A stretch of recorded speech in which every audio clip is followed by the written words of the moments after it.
السلام عليكم ورحمة الله وبركاته. أهلا وسهلا بكم في قناة كرة جول. موعد مباراة الهلال السعودي ضد دمق السعودي في دوري روشن السعودي الجولة 13.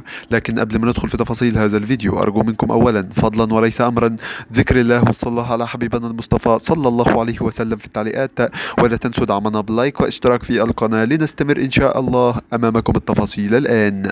يستضيف ملعب نادي دمق السعودي مباراة قوية تجمع ما بين دمق السعودي ضد الهلال السعودي في دوري روشن السعودي الجولة 13.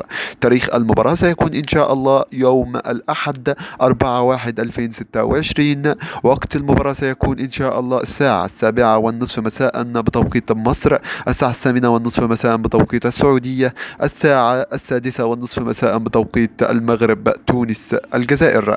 أما عن ترتيب الفريقين فيأتي في المركز الثالث الهلال السعودي ب 26 نقطة، ويأتي دمق في المركز ال14 ب 9 نقاط فقط لا غير. أما عن القنوات الناقلة قناة 8 ون وتطبيق 8 ون.